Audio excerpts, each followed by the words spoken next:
12 तारीख रविवार का अवसर, शनि होने जा रहे हैं इस दिन उदय। याद करो शनि को, और शनि महाराज सामने आ रहे हैं, उदय होने जा रहे हैं, और ये आपके लिए मंगल के साथ अब तांडव करने को तैयार हो रहे हैं। ये स्थिति बड़ी विचित्र है।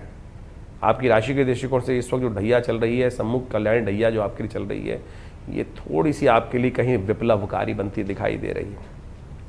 आपको करना पड़ेगा शनि को कंट्रोल। मंगल के साथ शनि महाराज इस वक्त जो युति बना रहे हैं, बुध के साथ बैठकर, सूर्य के साथ बैठकर, कहीं ना कहीं आपके कर्मों का, आपके जो रास्ता आप अपना रहे हैं, वो कहीं ना कहीं आग में घी डालने का प्रयास करता दिखाई दे रहा है।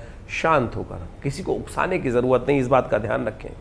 शांत होकर चीज़ों को समझाने का प्रयास करेंगे, बहुत अच्छा रहेगा। इस वक्त नवग्रह जो हैं उनमें से विचित्र दौर में चलते दिखाई दे रहे हैं ग्रह। इस वक्त आपकी राशि के दृष्टिकोण से देखा जाए तो शनि, मंगल, बुध, सूर्य सब के सब कहीं ना कहीं उग्र स्वभाव में।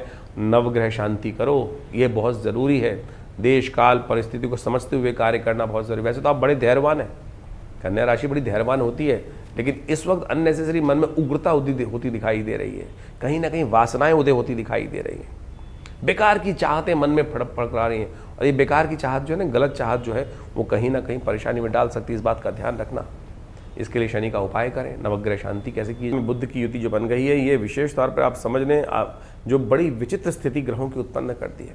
आमतौर पर शास्त्र के दृष्टिकोण से कहा जाता है कि शनि मंगल की युति कहीं ना कहीं समाज को परेशान करती है, कोलाहल मचाती है, उपद्रव कराती है, राजाओं के अहंकार को आपस में लड़वाती है, उससे प्रजा त्रस्त रहती है। इस प्रकार के योग तो सार्वभौमिक तौर पर बन जाते हैं। इंडिविजुअल तौर पर भी उसका प्रभाव बड़ा विचित्र माना जाता है। शास्त्र के दृष्टिकोण से कहा गया है कि एक तरह से युद्ध ही है, और आपके बाह्य संसार में तो युद्ध चलता ही चलता है, अंतःकरण में भी कहीं ना कहीं युद्ध।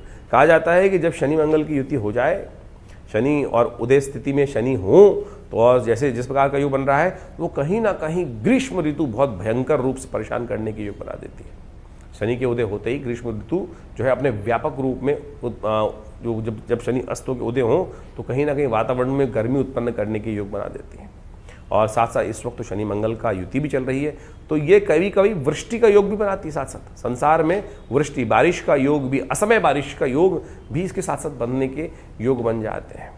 तो कहीं ना कहीं बारिश जो होती है वो झटके से आती है, और प्रलंकारी योग भी कहीं ना कहीं बना देती है। तो आने वाले कुछ दिनों में इस प्रकार के योग भी कहीं ना कहीं बनते दिखाई देंगे आपको विश्व के दृष्टिकोण से।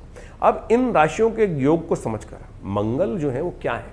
मंगल सेनापति है, शनि दंडाधिकारी है, और वहीं बुध की युति जिस प्रकार से क्षीणस्थ अवस्था में हो गई है, तो बुद्धि जब गर्म स्थिति, युद्ध चल रही हो, आपस में द्वंद्व चल रहा हो, और बुद्धि काम ना कर रही हो, तो समझ लो कैसा दुर्भाग्यपूर्ण स्थिति बन जाती है।